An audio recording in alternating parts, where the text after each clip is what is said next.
Jusqu'ici, nous avons parlé d'assurance vie individuelle ou d'assurance vie collective, mais il existe aussi des besoins en assurance vie pour les entreprises, soit pour le décès d'associés, décès de propriétaires d'entreprises uniques ou encore d'actionnaires.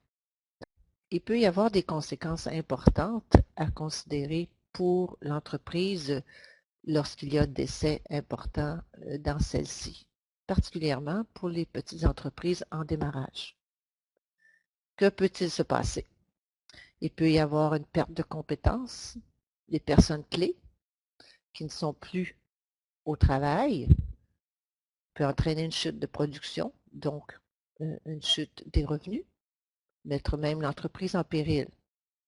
Il peut y avoir au décès l'exigence des créanciers qui deviennent inquiets de la survie de l'entreprise et peuvent demander un remboursement des prêts ou même refuser du crédit supplémentaire.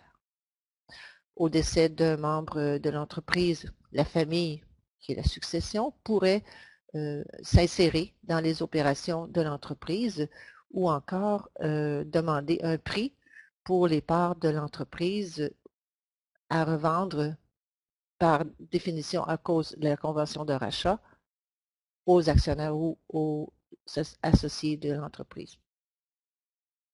Et au niveau de l'équité entre les membres de la famille, ça ne veut pas dire que tout le monde doit avoir la même part de succession. Cependant, dans la famille, il peut y avoir certains, parmi les enfants, par exemple, qui ont des aptitudes en affaires, d'autres moins. Donc, il y a ici une planification successorale différente qui doit tenir compte de ces besoins d'entreprise, particulièrement dans ce chapitre 8 ici. Il y a aussi l'impôt sur les gains en capital, parce qu'au décès, on considère que celui qui décède dispose de tous ses biens, donc il a vendu ses actions. Alors, les actions vont générer un gain en capital à la revente, sauf si elles sont transmises au conjoint survivant. Mais s'il y a gain en capital à payer, ça prend les liquidités pour ce faire. Rapidement, un coup d'œil sur le type d'entreprise qui existe. J'ai mis sur Moodle 3 articles à ce sujet qui se lisent facilement. On a soit l'entreprise individuelle, la société en nom collectif ou la société par action.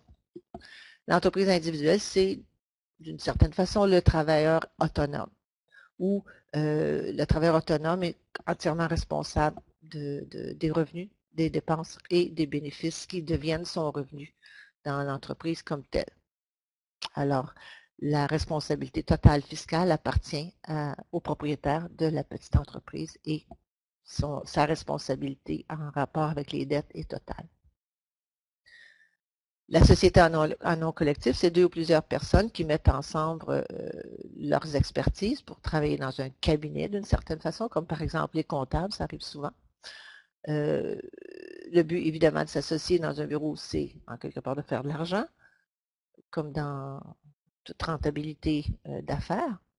Et là, chacun des associés est responsable solidairement des dettes de l'entreprise et en bout de ligne, les bénéfices chaque année sont répartis également entre les associés. Mais chacun est responsable solidairement des dettes de toute l'entreprise.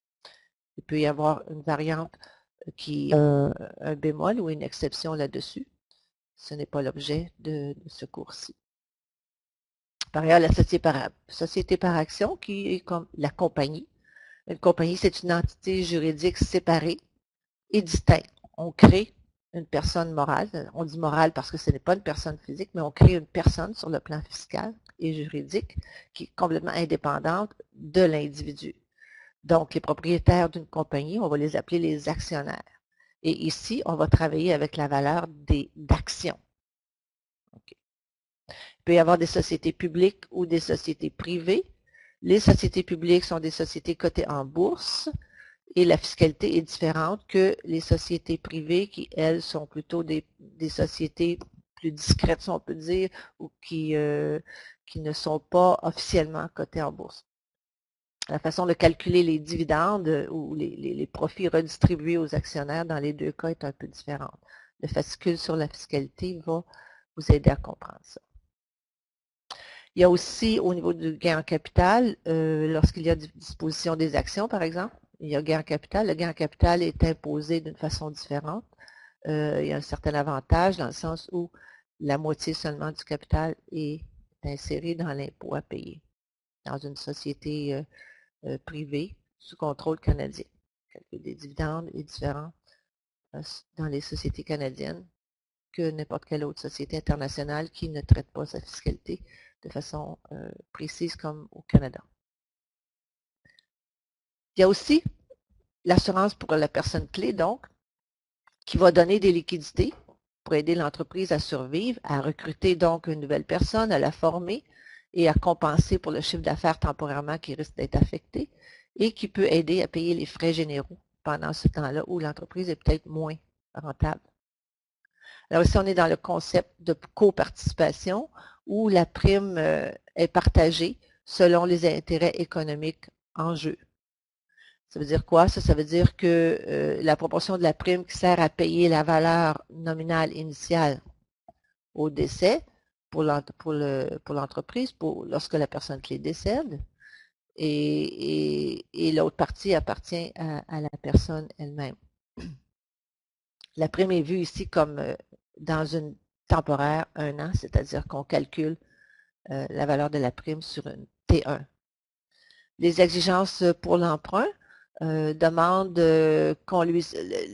L'institution qui prête demande qu'on lui cède la police sur la personne clé pour rembourser un prêt sur la prestation de décès. Si l'assurance est exigée par le prêteur, la prime est déductible pour l'entreprise. Si la prestation de décès excède le prêt, la déduction de la prime sera calculée au prorata. Maintenant, entre actionnaires, il y a une convention de rachat. La convention de rachat, c'est une convention entre associés ou actionnaires qui dit comment fonctionner au décès, justement pour éviter l'ingérence de la famille et pour s'assurer que la compagnie va continuer à être viable dans la perte d'un associé ou d'un actionnaire. Comment fonctionne la convention d'achat? Si elle se fait directement entre deux associés, chaque associé, l'associé qui survit va tout simplement se retrouver éventuellement avec les actions de l'autre.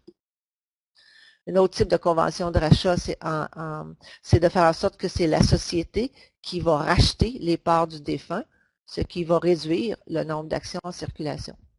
Donc, si j'ai 2 personnes qui ont 100 et 100 actions, il y en a une qui décède, les 100 actions du deuxième vont aller au premier qui va se retrouver avec 200 actions.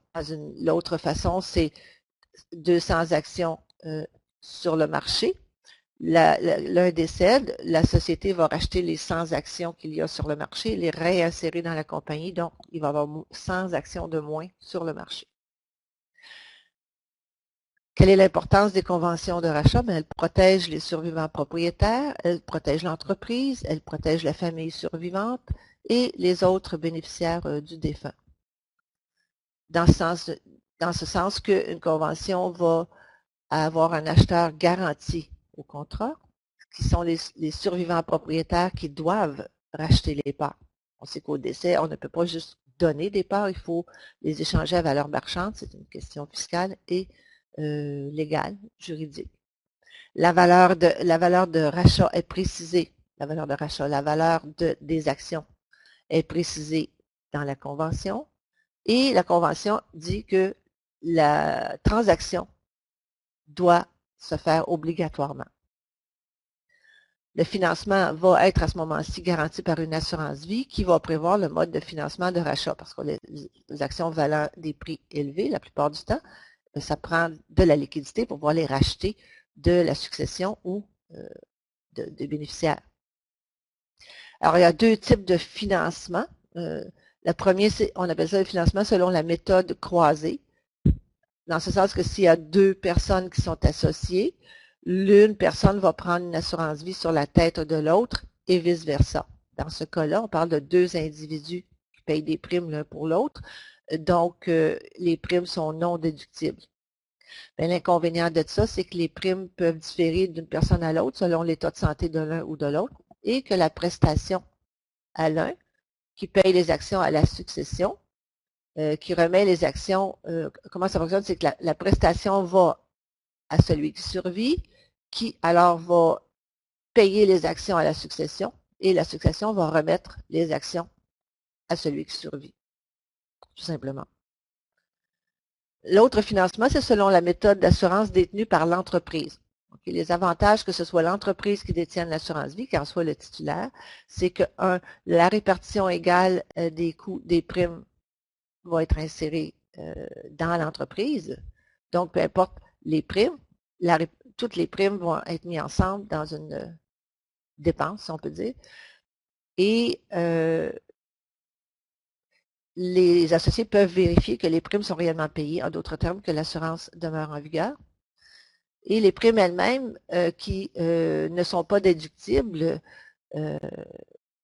vont donc être imposées à un taux moindre puisque les compagnies ont un taux d'imposition moindre que les individus. OK?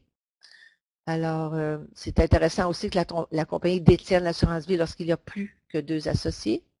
Par ailleurs, s'il y a 2 associés, tout simplement, il peut y avoir un seul contrat dans une sorte de police mixte conjointe premier décès, police multivie, devrais-je dire, et la prestation d'essai arrive au premier décès qui donne aux survivants l'argent liquide pour payer la succession, les actions à la succession. L'argent, à ce moment-là, qui entre, qui est non imposable, va se retrouver dans un compte théorique, un compte qu'on appelle le CDC, et ce compte-là contient ces argents-là qui sont libres d'impôts. C'est une écriture comptable et non pas un compte de banque qui est ouvert pour tenir ces montants-là dedans. Alors, pour ce qui est du fonctionnement d'une assurance détenue par l'entreprise, dont la société, c'est l'entreprise qui va être le bénéficiaire. Alors, Yves, la prestation d'essai s'en va directement dans le compte de dividendes en capital. X qui survit achète les actions avec un billet à ordre. Signe un billet, comme quoi je vous dois succession tel montant. Les actions sont alors transférées à X, qui est l'associé survivant ou l'actionnaire survivant. L'actionnaire survivant demande alors à la compagnie un dividende en capital libre d'impôt, donc l'argent qui provient du CDC, pour rembourser le billet à ordre. C'est une façon de faire.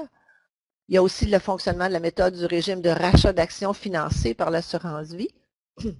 Alors encore ici, la prestation d'essai s'en va dans le compte de dividendes en capital, dans la compagnie. Alors c'est la compagnie qui rachète les actions.